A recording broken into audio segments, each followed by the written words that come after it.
美军第5代战斗机再次发生事故，为何俄罗斯网友说道人和战斗机都有问题，中俄战斗机将会反超，敬请关注。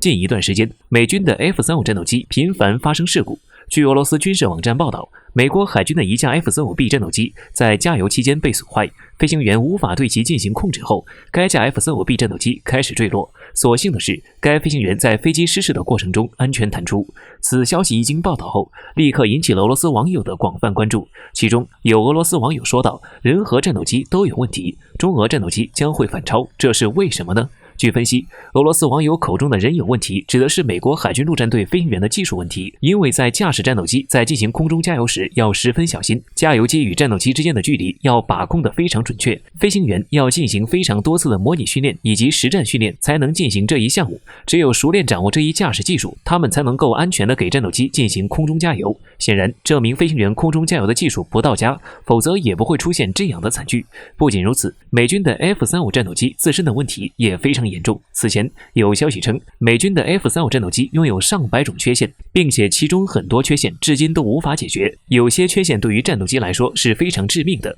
稍不留神就会出现机毁人亡的惨剧。所以说，这架失事的 F-35B 战斗机自身在当时很有可能已经出现了故障，飞行员无法进行操控，所以才撞向 KC-130 空中加油机。虽然说这次事故原因还未调查完毕，但是俄罗斯网友为何会说中俄战斗机将会反超呢？众所周知，中俄研制第5代战斗机的时间较晚，有些经验很可能不如美国丰富。但是通过 F-35战斗机频频出事就能看出，美国制造第5代战斗机的技术有所下降，否则美国也不会让一款拥有上百个缺陷的战斗机服役。反观中国和俄罗斯生产出来的第5代战斗机就没有这么多缺陷，并且中国和俄罗斯生产的第5代战斗机并没有像美国的 F-35战斗机一样频繁出现事故。通过这一点就能看出，中俄研制第5代战斗机的技术与美国相差无几。如果再经过几年的发展，中国和俄罗斯生产出来的战斗机很有可能会比美国生产出来的战斗机性能更加优异。所以说，俄罗斯网友才会认为中俄战斗机将会反超。